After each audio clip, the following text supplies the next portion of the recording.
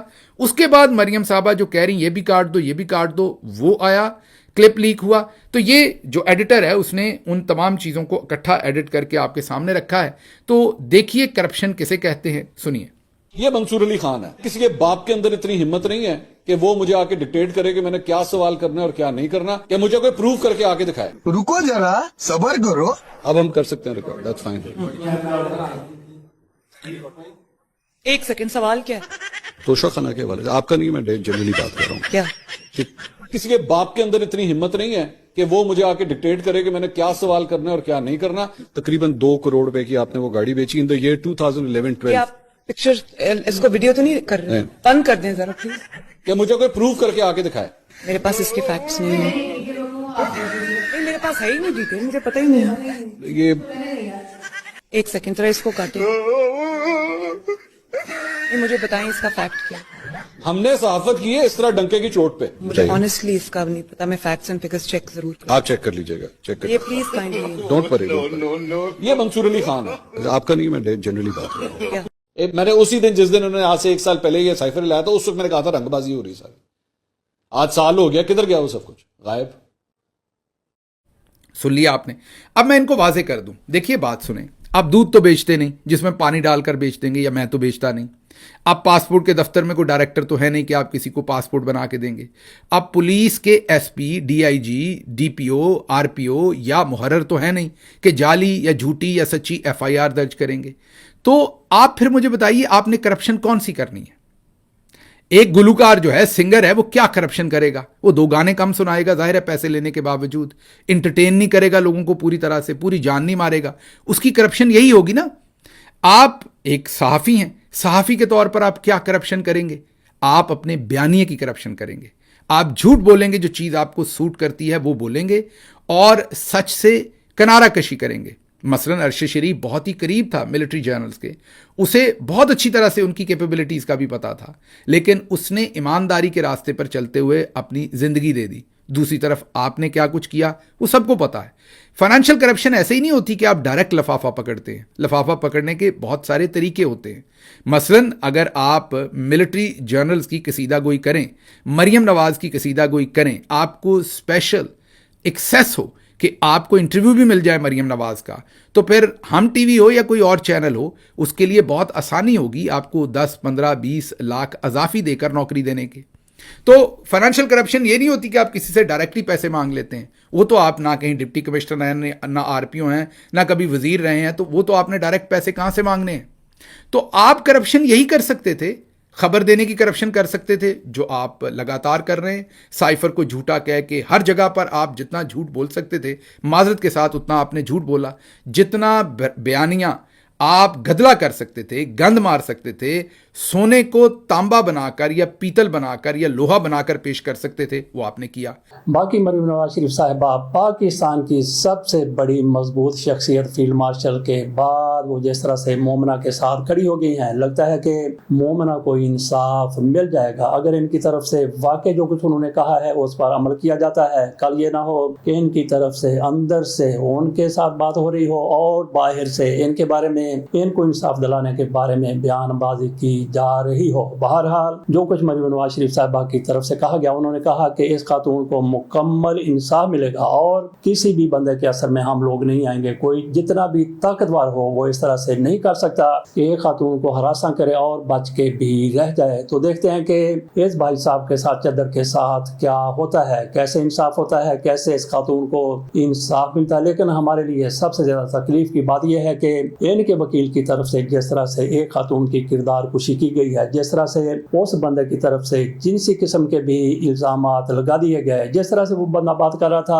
اس سے نہیں لگتا تھا کہ یہ بھی کسی خاندان کا حصہ ہے، اس کا بھی کوئی خاندان موجود ہے، اس کے خاندان میں بھی خواتین موجود ہیں. زیادہ ہم اس حوالے سے بات نہیں کرتے کہ ان کی توہین نہ ہو جائے، لیکن ان کی طرف سے میاں علی اشفاق صاحب کی طرف سے جس طرح کی گفتگو کی گئی، سرعام گفتگو کی گئی، میڈیا کے ساتھ گفتگو کی گئی، جس طرح سے کردار کشی کی گئی، جس طرح سے ان کی عزت اچھالی گئی، اس پر اس سے زیادہ کیا کہا جا سکتا ہے کہ بھائی صاحب ذرا تھوڑا سا ہوش سے کام لیں، ذرا دھیرے چلیں، اپنی فیس کے لیے آپ اس طرح بھی نہ کرنے لگے کہ کسی کی عزت ہی نہ رہے، نہ بچے اور سارا کچھ جھوٹ چتالی ہو۔ اجازت دیجیے، اللہ حافظ۔